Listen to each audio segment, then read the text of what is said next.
Hey friends, Aubrie here with my first ever pregnancy update. This is my 3 to 6 weeks pregnancy update.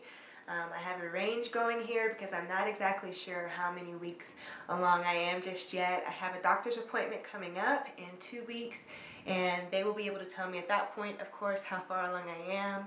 And they also said that by that point they should be able to do an ultrasound because they think that I will be far enough along to do the ultrasound.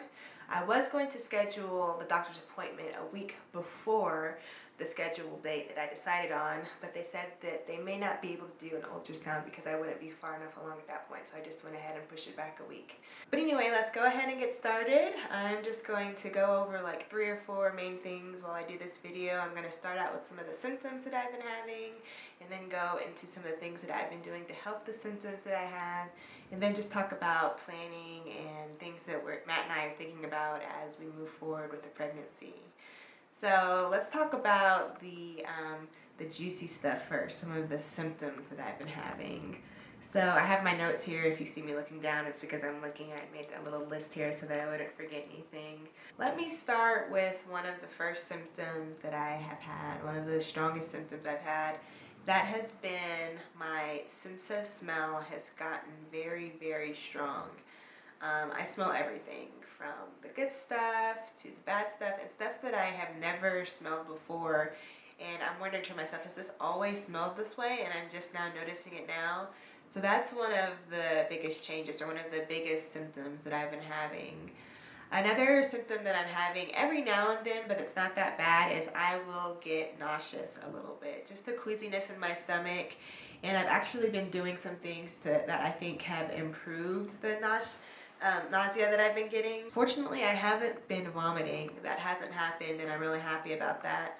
But there were a few times when I thought that I was going to. I got that feeling like in the back of my throat that I was about to throw up, but I didn't, and it just passed. So I've had a little bit of nausea, but nothing too bad. I mean, I wouldn't say it's affected me living my life in any way. Another symptom that I've been having is being fatigued. Just feeling like I need to sit down and rest for a little bit. So that's something that I've been making sure that I do, is just rest whenever my body is feeling tired. You know, I haven't really had that many cravings for food. Last week I was really craving raisins, and I know that raisins are a good source of iron. So I went ahead and made sure that my prenatal that I was taking had iron in it, and I found a good one. I should have brought it with me. I think it's, let me just go grab it real quick. So this is what I am taking for prenatal vitamin. This is 1 a day woman's multivitamin, multi-mineral supplement, and it does have iron. And ever since I've been taking this, I haven't been craving iron, because originally when I got my prenatal vitamins, I was taking gummies and they did not have iron in them. They also didn't have a lot of the other things that are included in this one, like calcium and a few other really important things that I know that I need. So I just went ahead and switched it out and got this set of prenatal vitamins, and that's really helped my craving of raisins. I haven't really wanted raisins since I started taking those. And the next symptom I've been having, I hope this isn't too much information, but I have had really itchy boobs, and I think that it's probably due to my skin stretching. So what I've been using to help that is I bought the Palmer's Cocoa Butter Formula Massage Cream for stretch marks, and I've been using this every day. Not just on my boobs, but on other parts of my body, like my stomach and my back, my thighs, my hips, things like that. And it really helps. I mean, it's soothing. I don't really care for the smell that much. I mean, it smells like Palmer's cocoa butter, but it smells like it has an extra scent in it, like vanilla or something like that. But it's not that bad. So I deal with it, and I would prefer to use this cream instead of using like an oil. And so yeah, this has been really good for me. So those are really all of the symptoms that I've been having. It's been pretty good so far. It hasn't been that bad, so I can't really complain. Immediately after we found out we were pregnant, we went ahead and ordered what to expect when you're expecting, and that's supposed to arrive tomorrow. But I was also really concerned about what I was eating and just wanted to know more about what type of diet you should have when you're pregnant. And when I say diet, I don't mean like dieting. I mean like what you should actually be consuming so that you can grow a healthy baby. And so I went to Barnes & Noble just to peruse their parenting section. They had several what to expect books there, and I didn't realize they had so many. I saw this one. It's What to Expect, Eating Well When You're Expecting.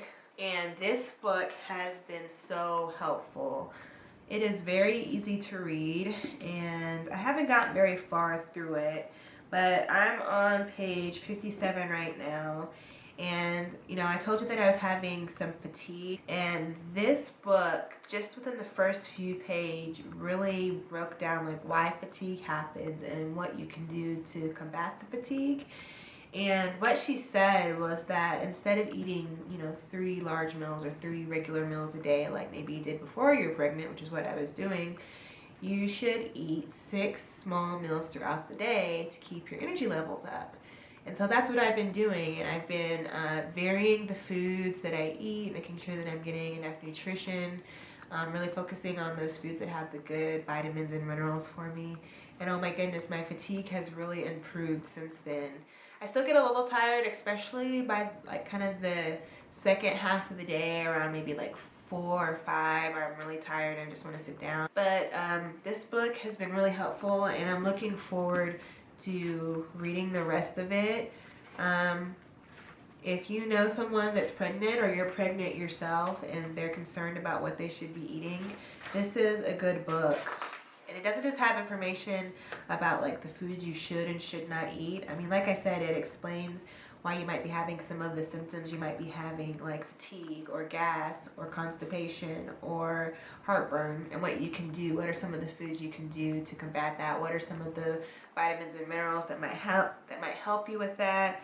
Also, there are recipes in this cookbook, which I have not tried yet, but I'm going to be trying some of those.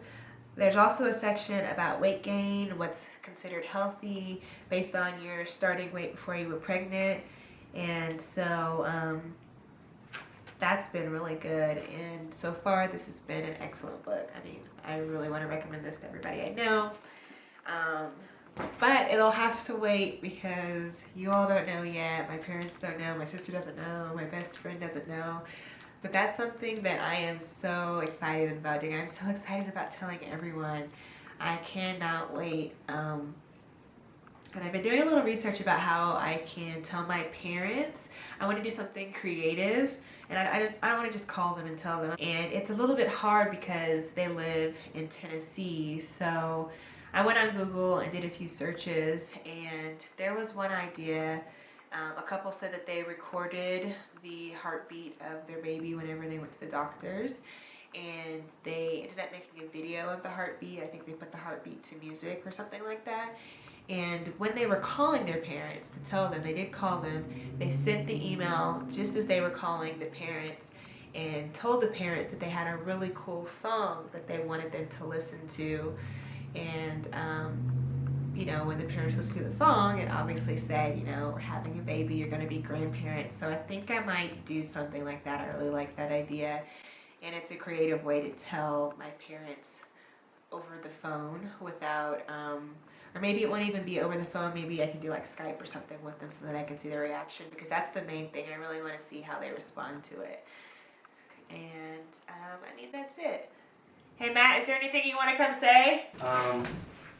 Shove over. I think we should both still be in the frame here. Yeah. Have you noticed any changes in me personally? Like, do I act differently?